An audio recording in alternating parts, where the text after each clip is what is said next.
Welcome to another in our series of Kehillat Israel podcasts. This is a recording of Rabbi Amy Bernstein's weekly Friday morning Torah study.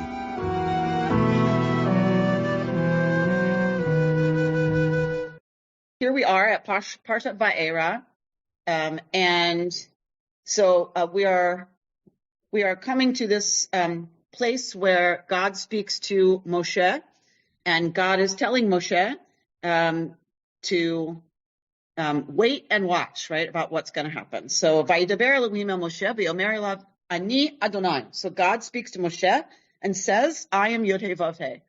I appeared to Abraham, Isaac, and Jacob as El Shaddai, but I did not make myself known to them by my name, Yod-Heh Vav-Heh. Lots of commentary on this, on the fact that God is El Shaddai to the ancestors and not Yod-Heh Vav-Heh. And so this is a different revelation of God's self on some level to Moshe by this name, Yod-Heh Vav-Heh. I also established my covenant with them to give them the land of Canaan, the land in which they lived as sojourners, right? The land they lived in as strangers. I have now heard the moaning of the Israelites because the Egyptians are holding them in bondage, and I have remembered my covenant. So, Gam ani shamati et na'akat b'nei Israel. So when the oppressed cry out to God, this is when God acts. So we often see that God wants to check out what's going on. God remembers, right? That means it comes to God's mind. And so God is going to do something. And the rabbis talk a lot about the fact that it's not until they cry out that God can do anything. So that the first thing they have to do is resist the reality that they find themselves in terms of saying, this is actually not okay. We're not okay with this. This is that when they are shut down and see themselves as slaves, then then you can't really help somebody who's stuck in that mindset of I am a slave. This is who I am. This is my destiny. This is all I am. Say therefore to the Israelite people, I am Yod-Heh Vav-Heh. I will free you from the labors of the Egyptians and deliver you from their bondage. I will redeem you with an outstretched arm and through extraordinary chastisements. Now we're getting language that, of course, we see in the Haggadah. And I will take you to be my people, and I will be your God, and you will know that I, Yod-Heh Vav-Heh, am your God who freed you from the labors of the Egyptians. So Moshe goes to the Israelites and tells them all of this, right? That they're going to be brought to the land that God swore to give to Abraham, Isaac, and Jacob, and I will give it to you for a possession. But when Moses told this to the Israelites, lo shama'u, they didn't hear. You can either say hear or listen. In Hebrew, it's the same. You can't hear if you don't listen. So when Moshe says this to the Israelites, lo shama'u, but they didn't hear. Mikotzer ruach, from literally a shortness of ruach, of wind, of breath, of spirit. All of those translations work. Ume avodah kasha, and from really difficult labor. So we spent, a couple of years ago, we spent a lot of time on this. My source sheet you can find on Sefaria about kotzer ruach. What is exactly kotzer ruach? What is this shortness of breath, this shortness of spirit? And so we spent a lot of time looking at that phrase and what the rabbis do with that. In general, the rabbis understand this to be, Aviva Zorenberg has a beautiful piece on this, that they are in such desperate depression of mind, body, psyche, everything, that they literally can't breathe. They can't draw a deep breath. They are just so miserable and downtrodden that they can't even really draw a deep breath. Other of the rabbis want to say that this is about an inability to think past the reality that they're in right now.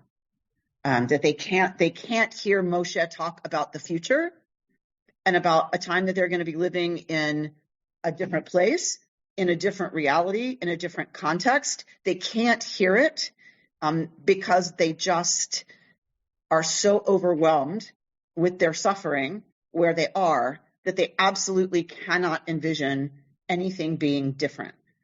So, of course, I'm like, yeah, I get that. I totally understand the inability to hear right now. It's going to be okay. We'll rebuild. It's going to be all right. We have, we have this, we have that, we have our health, but it just, there's moments when we're in kotzer ruach, where we are in this constricted, tight, tense, shortness of breath place where we just can't see past the current moment. But it's interesting that God doesn't judge them for that. God doesn't blame them for that. God doesn't say, get over it. You have to think of the future. You have to move forward, or you'll never get out of the situation that you're in. God switches entirely to talking to Moshe about Paro, right? So God doesn't spend a lot of time on what's going on with the Israelites. God wants Moshe to deliver this message of a promise of liberation and a promise of a redemption in a different future, but doesn't harp on where the people are or are not. Instead, God switches to go to Paro. Here's what you have to do. Bo daber el Paro. Come and speak to Pharaoh, Melech Mitzrayim, the king of Egypt, Vayishlach et bnei Yisrael ma'artzo, that he will send the people out from his land, the people Israel out from his land. Vaydaber Moshe lifnei Adonai. And so, but Moses says before God, Hein bnei Yisrael lo shama'u elai, ve'ech yishma'ani Faro, ve'ani aral sfatayim. So Moshe says to God, look, dude, the Israelites didn't even listen to me. And I was coming to tell them something good that was going to happen to them, right? Why in the world, how in the world will Pharaoh listen to me? The Israelites won't even listen to me. And I'm coming to tell them about their liberation and their redemption. You think Pharaoh's going to listen to me? About them leaving his whole workforce, leaving? There's that. And here's the, I think, conjunctive vav, right? So, and I am aral sfatayim. Okay, this translation says, who gets tongue-tied. Interesting. If we were sitting together at KI, I would ask other people what their translations are. Aral sfatayim, so this idea of uncircumcised lips. So this is a weird expression. It seems to be something about speech. We don't know what. There's a lot of midrashim about what this means, that Moshe actually has a speech impediment. But if you've read the book of Deuteronomy, which is Moshe's speech to the people, it's hard to believe Moshe has a speech impediment. But the rabbis want to say he's got some kind of inability to speak, and this is why Aaron speaks for him, right? That God is going to tell Moshe, it's okay. Aaron is going to do all the talking because Moshe can't speak. But sometimes the rabbis do a beautiful thing with this and say, Moshe can't speak because the people can't listen. That Moshe's inability to speak is not about something wrong with his mouth or something wrong with his ability to speak. It's that he has no ability to speak because the people have an inability to listen. Okay, so I love this, that, also when you have a God experience, it's hard to talk about, right? It's ineffable. When we say the ineffable name of God, it literally means the unsayable name of God. It's ineffable, it's unsayable. But certainly if you're talking about any kind of relationship to the divine, to something beyond our normal reality, it is hard to talk about. It's literally it's hard to talk about. It's hard to find words for it because it's beyond speech. So I love that. I think that was Margot. Thank you, Margot. That's beautiful. So God spoke to Moshe and Aharon, right? Veitzavem, right? And commands them to go to Paro, to the king of Egypt, to deliver, to bring out the people from the land of Egypt. And so now we get this genealogy, and the rabbis want to ask, why is a genealogy here? Like that's kind of an odd place to put a genealogy. Like Moshe saying they won't listen to me. Why would Pharaoh listen to me? And all of a sudden we get this genealogy. I read a commentary that said, actually, this is not a side note. This is not an insertion, which of course it is. It's not an insertion. This is God answering the question that Moshe is talking about. Nobody's going to listen to me. And God delineates who just starts naming these people and the heads of their clans and says, these are people. It's not just a mob or a mass that isn't going to hear you. These are actual people. You need to speak to actual people. So interesting. Anybody have anything you want to point out? Anything strike you? You know this story. Anything strike you this time? May I digress a bit and ask about, did Moses burn his tongue when he was a child reaching for the coal, and that's why he has an impediment? Beautiful. Elena Allen is reminding us of a midrash that says Pharaoh is told that there's going to be a deliverer who's going to come deliver the Israelites. So Elena is referencing this midrash that says that everyone thinks is in Torah, by the way. Everyone thinks it's in Torah because it's such a well-known midrash, right? Elena's nodding. Like, everyone thinks this is in Torah. It's not, of course. But it's this very famous midrash that says the deliverer is going to be born, and Pharaoh is told that it is the baby Moses, that is the redeemer of the Israelites. One of his magicians tells him this. And so that he's going to go for the crown, that he's going to come for Pharaoh's crown and Pharaoh's power.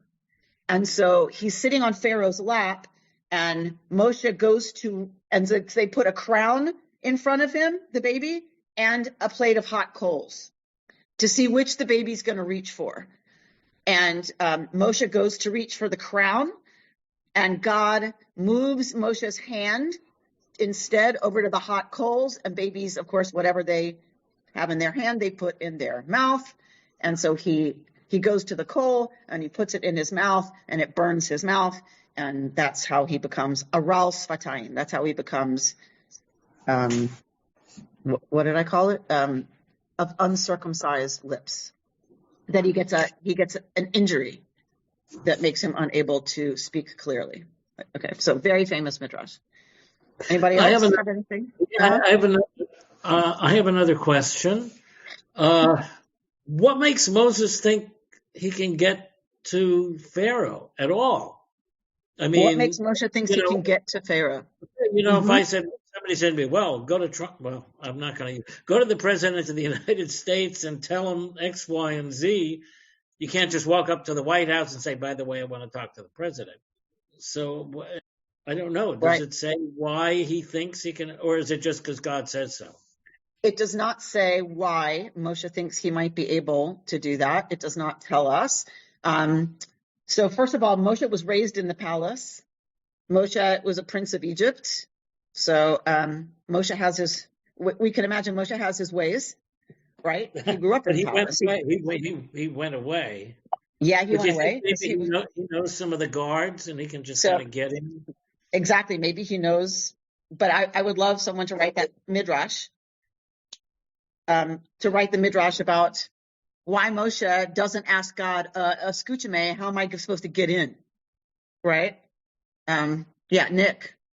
I was just going to say that it kind of actually makes sense. Like if Moshe is, Pharaoh's daughter's adopted son, that he would have an in. Especially if it is, even if it is known, or maybe even especially if it's known that he just killed a dude a couple years previously, is Pharaoh might be like, I want to hear what you have to say. You have a little explaining to do. So like if anything, it might help him get an audience. And if anything, maybe it's like also like akin to, how like Anybody follow the royal family? Prince Harry, pretty estranged from his entire family. He could still get an audience with his dad. They have a lot to catch up on. I think it might be like a similar scenario, with less Meghan Markle in the Torah, I guess. Right. All right. Beautiful. So maybe Pharaoh, once he hears Moshe's back in town, is going to be explain how you thought you could get away with killing one of my people, right? One of my guards, and not have to answer for that.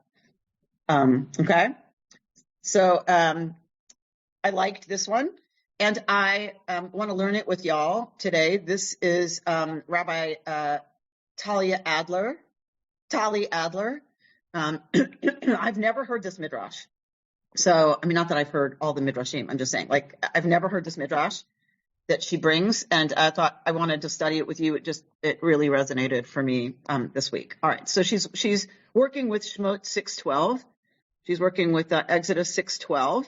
When Moshe says to God, the Israelites wouldn't listen to me, how then should Pharaoh heed me who gets tongue-tied? She says, we're used to this. Moshe is terrified of his mission. He's scared of doing more harm than good. He cannot yet fully believe in the God who speaks to him or that God's promises. We are so used to his refusals that skimming through another one, we might miss that. Instead of giving him an answer, God simply commands Moshe to go. And because we're primed to skip these moments, we might miss that where we might look for God's answer, the Torah instead tells us Moshe's family story in the form of a genealogy. So she also believes, she's going to use this genealogy not just as something that's stuck in here as an insertion by the redactor, but she's going to say this is actually some kind of an answer to Moshe's objection. All right, so here we go. So God spoke to Moshe and Aaron in regard to the Israelites and the Pharaoh king of Egypt, instructing them to deliver the Israelites from the land of Egypt. And then we get, of course, this genealogy of who's the head of the clan and all of that stuff. Why does the Torah omit God's answer to Moshe and place a genealogy here instead? Perhaps this genealogy is actually the answer Moshe needs at this moment. Moshe, rejected by the Israelites, needs reassurance, despite the fact that he might feel like an outsider, that he is in fact one of them. He is a part of their story and they are part of his. Even if they reject him, his ancestral ties to the people demand that he return and try again. But maybe in addition to representing an obligation, the genealogy also represents reassurance. Moshe at this moment feels unable to face the task before him, and in recounting Moshe's ancestry, the Torah offers a reminder that Moshe is not alone.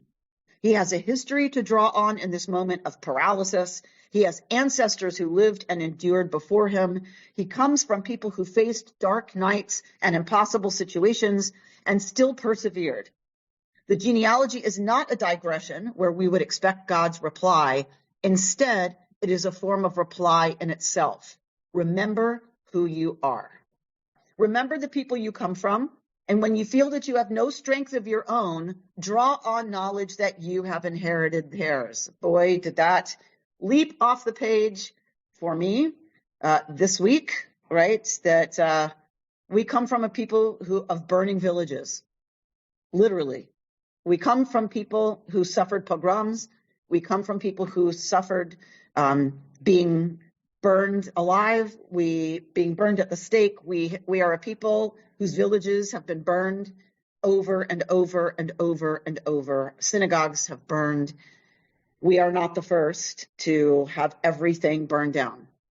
Remember who you are, Jews. Remember the people you come from. And when you feel that you have no strength of your own, draw on knowledge that you have inherited theirs. Amen. Moshe's experience of drawing strength from his history parallels a practice that allowed the Jewish people to endure their enslavement, a sort of proto-Torah study the people engaged in weekly. Now, this is the part I've never heard before. A midrashic tradition notices a dramatic phrase at the beginning of this week's parasha, when God first sends Moshe to reassure the Jewish people that despite Moshe's disastrous meeting with Pharaoh, they will still be redeemed. The Jewish people, however, something new and different. Do not listen. Something new and different. When Moshe told this to the Israelites, they would not listen to Moses, their spirits crushed by cruel bondage, right? So kotzer ruach, that's the shortness of spirit, and avodah kasha, and crushing labor. Why are the Jews unable to listen when previously they could? What does it mean that their spirits were crushed?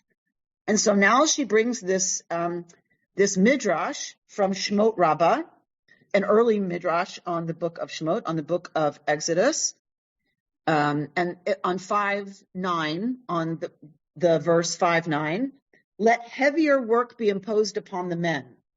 This teaches that they had scrolls in their possession in which they would delight every Shabbat, that said that the Holy One, blessed be God, will deliver them.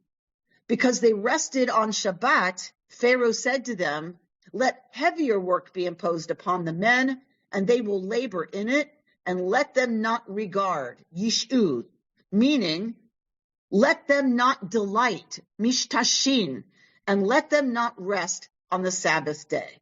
All right, so what is this midrash saying? I know it's confusing. Stay with me. All right, the rabbis are playing with the word that they didn't hear, right? That's what Torah tells us, that they didn't hear. They didn't listen to Moshe.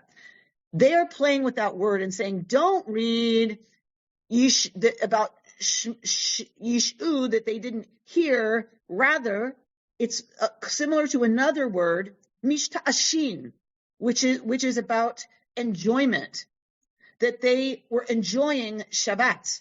And when Pharaoh saw that, he said, nope, not going to happen, that they're going to rest on Shabbat, and according to this midrash, study a scroll together. That's how they enjoy Shabbat. They're resting and they're studying Torah, but they haven't been given Torah yet, and the midrash knows that.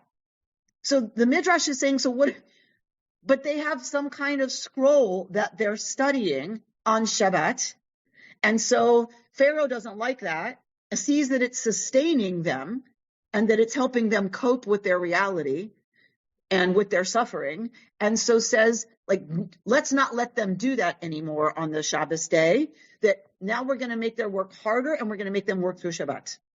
Noticing the unusual word yishu, pay attention, the midrash links it to a similar sounding word, mishta'ashin, delight, and explains that Pharaoh, in addition to increasing the Jewish people's labor, is removing a source of delight by denying them rest on Shabbat, the day on which they would find delight in scrolls they would read. The brief midrash paints a picture in which the Jewish people are sustained by words. Once a week, the Jewish people gather to hear words of hope, words which promised a redemption. In this telling, resilience is built one Shabbat at a time. Hundreds of years in Egypt are survived week by week, scroll by scroll. While the Midrash does not tell us exactly what the scrolls contain, the Maharzu imagines, which is a medieval commentator, maybe a later, I forget when the Maharzu lived, imagines that they might contain stories of the ancestors of the Jews in Egypt, a sort of proto-Breshit. This is his commentary. The scrolls contained all the words of the book of Genesis, the stories of Adam and Noach, and the flood, and the dispersion at the Tower of Babel, and the stories of the patriarch, and all of the prophecies and promises made to them. So this is what the Maharzu is saying is, they didn't have the full Torah yet. That happens at Sinai. But they already in Egypt had all the words of the book of Breshit, of Genesis. So they have all of their ancestral stories, all of their mythic history, and all of the prophecies and promises made to their foremothers and forefathers. That is what sustains them. They continue to read that every Shabbat in Egypt. These stories are what sustain the people. One imagines the people poring over the texts, remembering their national journey. Perhaps they grieve when they read the story of the world destroyed in the flood, or we might say, in the fires. Perhaps they hold their breath as they come to the end of the book and exhale as they hear the final words, God will surely redeem you, right at the end of the book of Genesis. The stories the Jewish people read week after week are not simply a distraction from their troubles. They are a source of strength and hope. Reading the stories, the Jewish people are reminded of their history. They remember what their ancestors have endured, and they understand themselves as part of a greater story. Like Moshe at the beginning of our Parsha, they drew strength from their family history. The fact that their ancestors endured difficulty and survived to build a people means that they too have that strength. The story of that chain of survival and the belief that sustained it gives them the ability to endure. Sometimes the world around us is too dark for us to imagine a better future. Some days it is impossible to imagine the day after, or to hope that it can possibly bring anything good. In those moments, what we need isn't always reassurance about the future. Sometimes what we need instead is the story of who we are and how we've gotten this far. In those moments, the most important thing we can do is recite to ourselves the names of those who came before us and to remember that they saw darker nights than these. And on those nights, those whispered names, that incantation, can create the spark that allows us to dream of the day that will follow. Talk to me, people. I was talking to our children and grandchildren about this, and in terms of the current situation, and remembering our grandparents, Carol's and mine, who literally came here, we believe, from pogroms in the early 20s, and the amount of guts that it took for them to survive that. Carol recently learned, can I tell the story of the story of your grandmother, right? Who was born in Siberia and then got married, we think, in Kharkiv, which is now in Ukraine. And we know from immigration records, came to the United States at the age of 23 with 2 children. She had taken a boat from Vladivostok all the way across the Pacific Ocean. She was pregnant and gave birth 2 months later, a 23-year-old, 2 kids, pregnant, with an 11-year-old helper with them, but not much more protection than that. This is inspiring. And somebody told me, I don't know the Hebrew, there's an expression in Israel, you can help with the Hebrew, Amy. We survived Pharaoh, and we can survive this. Yeah. And it's a popular.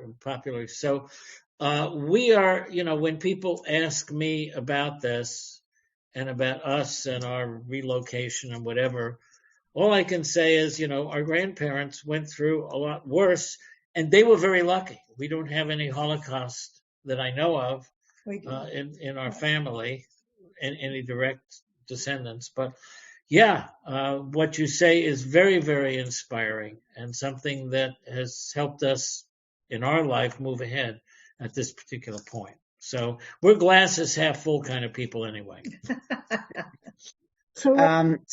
Good.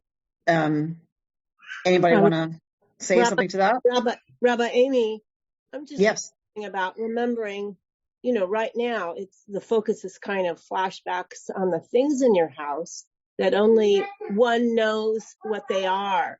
And, and they hold memories like of my Nana and my Papa, pictures along the way, or linen, or the china. And, it's a morbid joke. I said to our 3 sons, to the 3 sons, if we die, you don't have to clean up the house. But then I thought they don't get the chance to look at all these things and learn my story, That's right. That's right. And all we have is the future. It's like all we have is the future. And we don't, like the past is gone, in the things. Yeah. Yeah. It's, yes. And yes, and yes. Margot? Yo, guys, what's up? Shabbat Shalom. So I have a big one on this one, and I cannot believe we went here. And I brought this up in Rosh Chodesh last night. We went to Jessica's gathering, which was amazing. And I was not going to start talking about this, but I'm going to just give it a little bit here. We do have not only Holocaust escape, but also pogrom escape stories in my family history. And these were things that my dad went through a lot of trouble to reconstruct, to learn other languages just to get the newspaper articles about all of the information that is well documented about the eviction of Jewish people. So as a person who has inherited that and speaking from the layer of my own generation, trying to heal that is, in memory of the loss of our ancestors, I think that everything we're talking about today and the situation that we are in as a community is an incredible testament to the power of Jewish people, an incredible sense of belonging in, our community of Jewish people, number two, and our sense of understanding how catastrophic, having your community, unwillingly, affected. So I just wanted to say that from a place of real, actual, inherited Jewish strength, and just really share a lot of solidarity, understanding, and like very deep love for all of it and for our history as Jewish people. So, yes. Amen. Amen. Lee? Yeah, I would just say that start writing. Just start writing, experiencing what you remember. Get a journal and start to write. Write your memories associated with perhaps the things but the memories surrounding, and that I am moving forward. At least for me, that's it. Great. Thank you, Lee. Lisa? I just was so struck by Dana talking about the future holding her beautiful grandchild. So I just had to say, to me, that was such a beautiful picture of our future, knowing. But I do think, my family here never met my mom or a lot of my other family members. And yes, I have the dishes that I'm lucky enough still to have, but that doesn't really mean anything to them. What I hope means something is the stories that I've told. So hopefully there's some value to that and for my children and other people. So I do think whether it's written or spoken, there's heartbreaking as it is, there's still an opportunity to share some of that. Beautiful. Alex? I was also thinking about how difficult it must be to lose those things. And I have not lost the things, but when we were evacuating, what I did take with me were the things of my mother's and my grandmother's and my great-grandmother's, because I knew that those things truly weren't replaceable.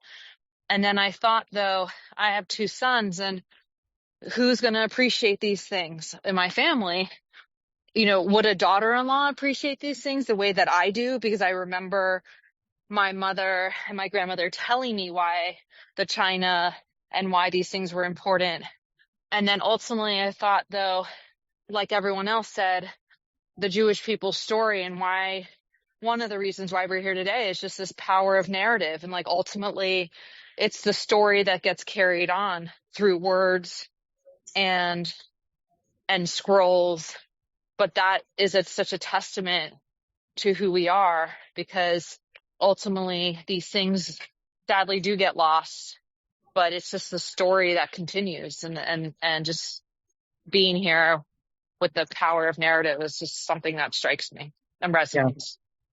Yeah, I know this commentary blew me away. I'm like, are you kidding me? How does this always happen? That the parsha lines up, the commentary lines up exactly with what's going on for me right now, or us, whatever. But I just love that idea that they studied Torah before they had Torah. Only Jews would write a midrash, right, that says, what were they doing that gave them pleasure when they were miserable? What was the only thing that gave them pleasure? Studying Torah before they had Torah. That's so Jewish to me.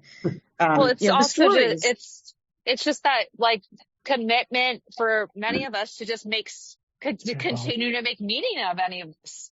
Why are we, that's essential. Why are we here, and what connects us? right? Like it's the sense of, like telling our story, telling our family story as a people is what sustained us when we had nothing else. Nothing else. Slaves have nothing.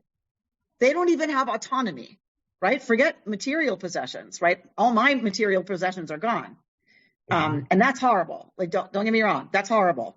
That I have nothing, but I have what this Midrash Rabbah says we've always had, right? That we have our story and we have an identity as being part of this thousands-year-old family. However we got here, it doesn't matter if you were born to Jewish parents or not, right? It is our mythic history. It is our mythic ancestry, and that sustains us through everything. And I know for me, that is absolutely true, that fire can take everything away from me, everything from my past, everything about what I've collected over 60 years of living. And what it can't take from me is y'all.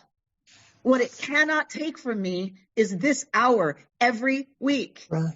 It cannot take from me an identification with this people and this sacred story. Nothing can take that from us. And that for me is it was such an incredibly powerful midrash to study this week. Nick?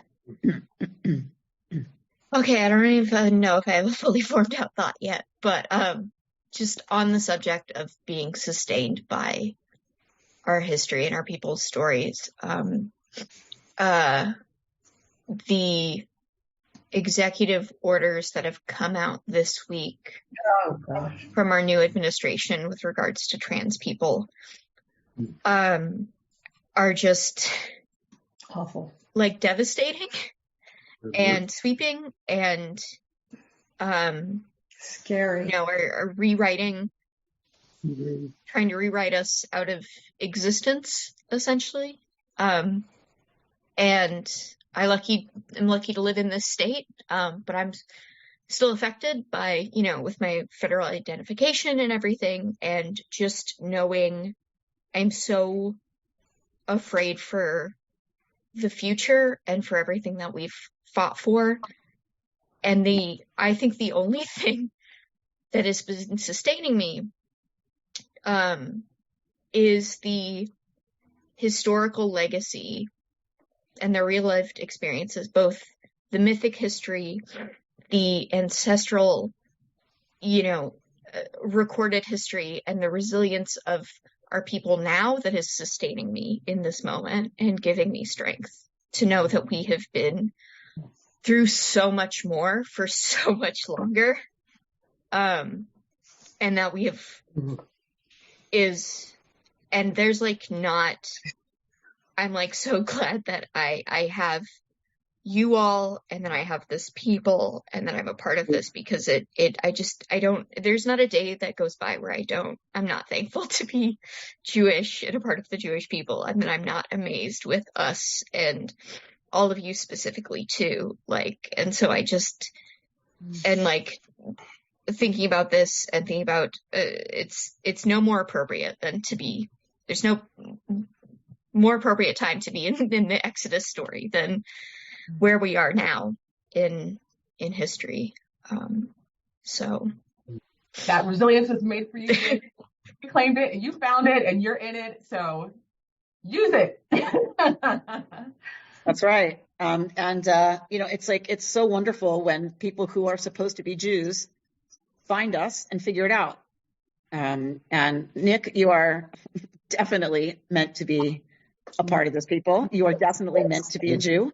Glad you figured that out, because that spirit that you're illustrating is what has gotten this people through, right? And folks who chose not to leave, folks who chose, to continue the hard road of being Jewish and being part of this crazy history.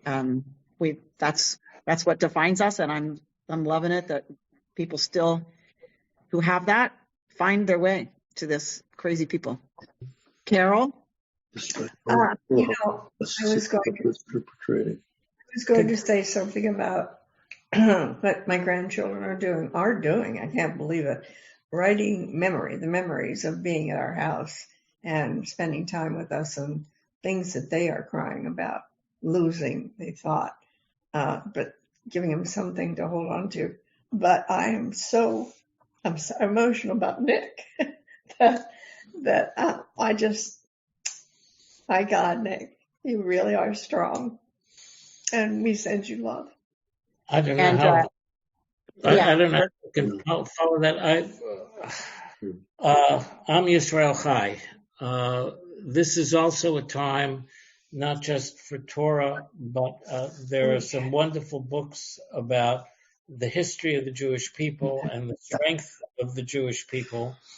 And there's one I wanted to recommend that's not widely known. I'll put it in the chat. It's called The Book of Abraham by Marek Halter.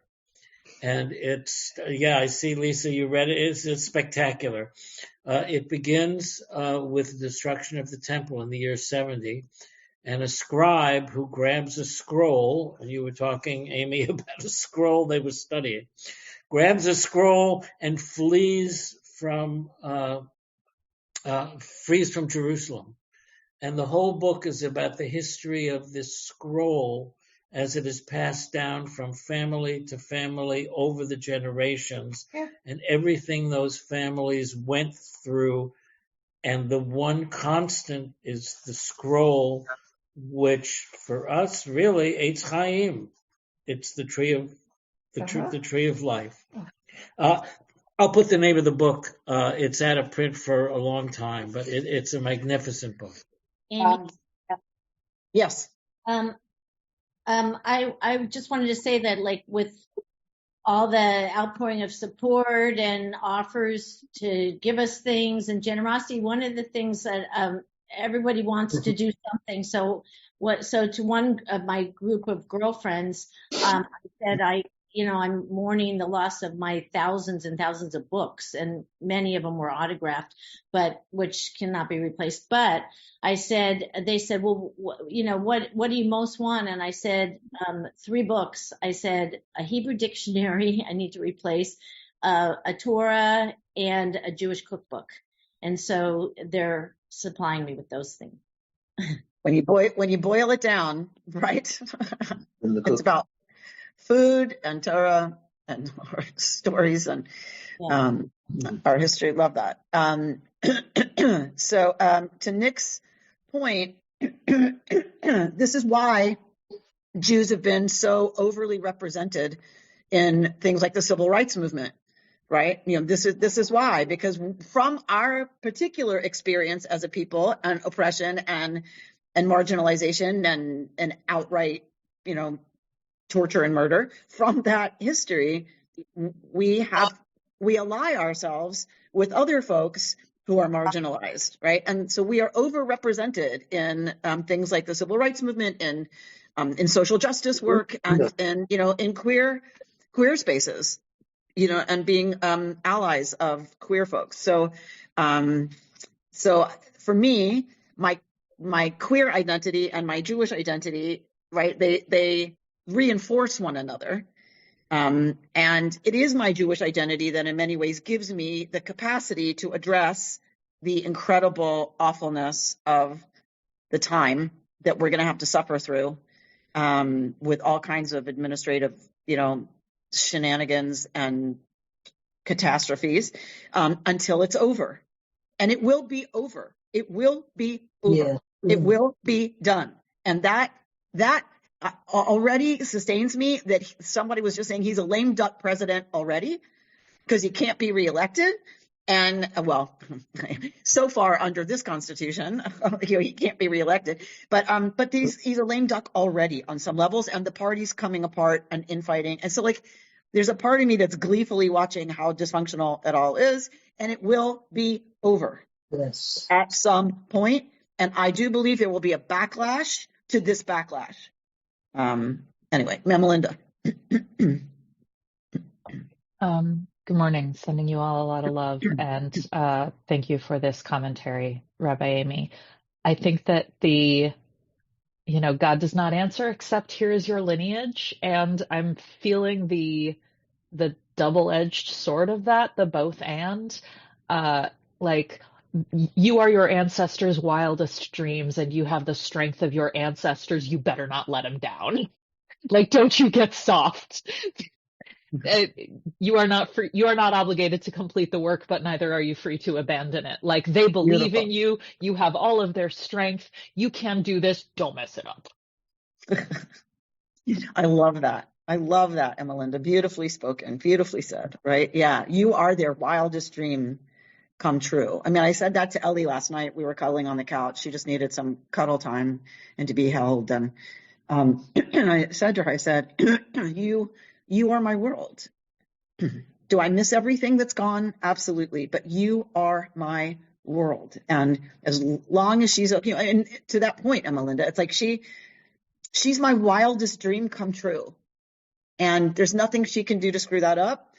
And she knows she's my wildest dream come true. And so she feels that, like, so she has to make something of her life. And she feels a responsibility to that, to fulfill, all of my hopes and dreams for her, to have a meaningful life. She feels that pressure. And so thank you for reminding us of the pressure in a good way, right? That make good on what your ancestors made possible for you.